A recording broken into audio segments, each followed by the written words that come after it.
మా Bhavanipuram sir, Vijayawada town division sir. Town డివిజన్లో 140 మంది ఉన్నారు. ముందుగా మీ మీడియా మిత్రులకి అందరికీ కూడా కృతజ్ఞతలు సార్ నిజంగా. కానీ ఈ రోజున 6 సంవత్సరాలుగా చేస్తుంటే సార్ మాకు ఉద్యోగ భరోసా లేదు, ఉద్యోగ భద్రత అనేది లేదు. మేము ఉదయం బయటకు వస్తే రాత్రికి మా భార్య పిల్లలకి ఏం చెప్పుకోవాలో కూడా మాకు లేదు సార్. దగ్గర 232 మంది చనిపోయారు సార్. ఇప్పుడు వరకు కూడా ఉద్యోగానికి ఉద్యోగ భద్రత కారుణ్యం కల్పించలేదు సార్. మేము 6 సంవత్సరాల నుంచి కూడా మొన్నటిదాకా 13,500 చేసాం సార్. ఇప్పుడు జీతాలు పిఆర్సీ అని అది అని కొద్దిగా కలిపారు, కానీ మాకు పాత రూల్స్ విధానం లేదు సార్. పాత రూల్స్ విధానం మాకు కల్పించాలి. 6 సంవత్సరాలు సరే ఒక ప్రమోషన్ కూడా లేదు సార్, ప్రమోషన్ కల్పించాలి. కానీ ఒకటే చెప్తున్నాం సార్, అధికారులు కాళ్ళ కింద నలిగిపోతున్నాం సార్. మాకు మాట్లాడితే మెమోలు అంటారు, మాకు ఇది అంటారు. 24/7 చేస్తున్నాం సార్ ఉద్యోగం. మేము గ్రేడ్ 2 జైలంలో 7,300 మంది 32 మంది కూడా అధికారులు బూటుకాల కింద నలిగిపోతున్నాం సార్. మాకు న్యాయం జరగాలి.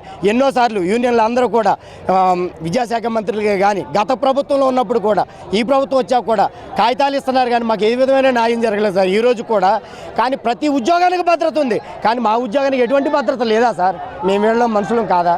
మేము ఎగ్జామ్ రాసి క్వాలిఫై అయితే మార్కులు తెచ్చుకుని 10th 444 మార్కులు ఉంటేనే మాకు ఉద్యోగాలు ఇచ్చారు సార్.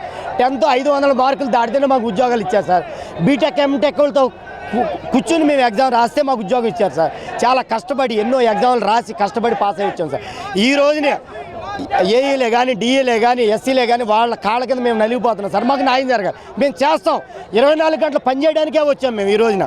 కానీ కరోనా టైంలో కానీ ఫ్లడ్ టైంలో కానీ ఈ గ్రేడ్ 2 జైలంలో పనిచేశారు సార్. ఏ అధికారులు రాలా, ఏ డిపార్ట్మెంటు రాలా, కానీ మేము విద్యుత్ అధికారులు ముందుండి ప్రజలకు సేవ చేస్తున్నాం సార్.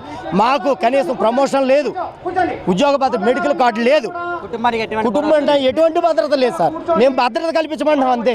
మేము ఏదో ఎలక్షన్ వచ్చి 5 ఏళ్లతో మాది ముగిపోయాయి కదా సార్. మా జీవితం ఉన్నన్నాళ్ళు, మా ఉద్యోగం ఉన్నన్నాళ్ళు ప్రజలు సేవ చేయడానికి వచ్చాం సార్. మేమేదో అధికారాలకు లోబడి మేము రాలా, ఎగ్జామ్ రాసి కష్టపడి పాస్ అయ్యి వచ్చాం సార్. మాకు న్యాయం కల్పించాలి. ఈరోజు ఇంతమంది రోడ్డు మీదకి వచ్చారంటే కారణం అందరూ కాళ్ళు అరిగిపోయినాయి సార్. కాళ్ళు అరిగిపోయి వాళ్ళ జీవితంలో ఇసుక చెంది ఇంతమంది వచ్చారు సార్. లేదా ఎక్కడ కడప, ఎక్కడ నెల్లూరు, ఎక్కడ ఒంగోలు, ఎక్కడ శ్రీకాకుళం, ఎక్కడ విజయనగరం, ఎక్కడెక్కడి నుంచో వచ్చారు సార్.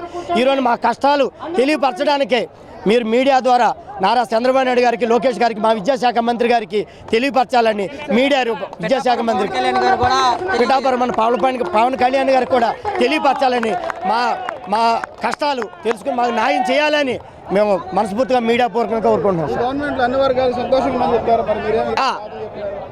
కాదు సార్, ఉన్నాయి మాటల వరకే చెప్తున్నా సార్. మాకు న్యాయం జరగాలి సార్. మేము ఇచ్చాం, వినతి పత్రాలు ఇచ్చాం, చేస్తాం అంటున్నారు, కానీ ఇప్పుడు వరకు చేయలేదు సార్. ఒక మెడికల్ కార్డు లేదు సార్, అందరికీ ఉన్నాయి సార్. మాకు మెడికల్ కార్డు లేదు. మేము ఉదయం బయటకు వెళ్తే సాయంత్రం వచ్చే వరకు మాకు తిరిగి వస్తామని మా ఫ్యామిలీకి భరోసా మేము వెళ్ళిపోతాం సార్. మాకు కరెంటు సార్ ఎప్పుడు ఏ రకమైన నాకు జరిగింది సార్.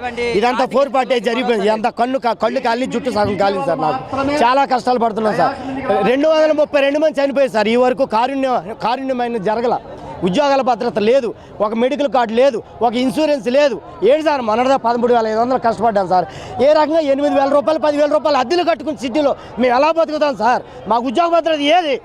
ఇచ్చే జీతాలు మాకు అద్దెలే సరిపోవట్లేదు సార్. అద్దెలకే ఖర్చులు సరిపోవట్లేదు. ప్రమోషన్ లేకపోతే కాలానుగుణంగా అందరికి పెరిగాడు, మాకు పెరగాలి కదా సార్.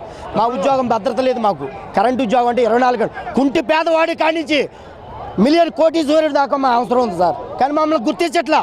మమ్మల్ని సంఘంలో మా ప్రజలు మమ్మల్ని గుర్తించాలి, మేము మా కష్టాన్ని గుర్తించాలి. 24/7 చేస్తున్నాం సార్. 24 గంటలు సేవ చేస్తున్నాం సార్. మా ఉద్యోగం లాంటి ఏ ఉద్యోగం లేదు సార్. ఇది నిజంగా అందరూ తెలుసు, అధికారులు తెలుసు, మినిస్టర్లు తెలుసు, అందరూ తెలుసు. కానీ మాకు న్యాయం జరగట్లా. మాకు న్యాయం జరగాలి. మెడికల్ కార్డు రావాలి, ప్రమోషన్లు కల్పించాలి, రెగ్యులేషన్ చేయాలి, పాత విధానాన్ని అమలు చేయాలి సార్. మాకు పాత విధానం మాకు అమలు చేయాలి. 6 సంవత్సరాలుగా కష్టపడుతున్నాం. పాత విధానం రూల్స్ మాకు కావాలి సార్. ప్రమోషన్లు కావాలి, అది సార్. అంతే.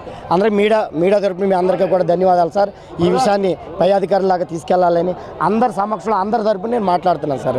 అందరి కష్టాలు కొత్త రూల్స్ని క్యాన్సిల్ చేసి పాత విధానాన్ని, కొత్త రెగ్యులేషన్ అన్ని ఇప్పుడు అమల్లోకి తీసుకొస్తున్నారా అండి? అవి ఏం కాకుండా క్యాన్సిల్ చేసి పాత ఏదైతే అమల్లో ఉన్నాయో అవి వారికి ఇచ్చి మమ్మల్ని జైలం గ్రేడ్ 2 కరోనా టైంలో కానీ ఇప్పుడు మా కుటుంబానికి ఏమైనా ప్రమాదం జరిగినా సరే మెడికల్ కార్డు కానీ అలాంటిది ఏమీ ఇప్పుడు వరకైతే ఏమీ లేవు. కానీ మేము జాయిన్ అయ్యి 2019 అక్టోబర్ 2న జాయిన్ అయ్యడం జరిగింది. కానీ అప్పటి నుంచి జేఎల్ఎం గ్రేడ్ 2 నుంచి మొత్తం అందరూ పోరాటం చేస్తూనే ఉన్నారు. కానీ ఇప్పుడు వచ్చి మాకు ఎటువంటి న్యాయం అయితే ఏమీ జరగలేదు. కరోనా టైంలో కానీ వరదల్లో కానీ పీకల మేరకు వచ్చే వాటర్ కానీ కరెంట్ ఇవ్వడానికి ఎంతోమందికి కరెంటు ఇచ్చాం. కానీ మా జీవితాల్లో వెలుగు అనేది ఏది ఎవరు దగ్గర తీసుకెట్లా. ప్రభుత్వం దృష్టికి తీసుకెళ్ళి, చంద్రబాబు గారి దృష్టికి తీసుకెళ్ళి, డిప్యూటీ సీఎం పవన్ కళ్యాణ్ గారి దృష్టికి తీసుకెళ్ళి మాకు న్యాయం జరిగేటట్టు జేఎల్ఎం గ్రేడ్ 2 అందరూ కోరిక ఇది మాత్రం.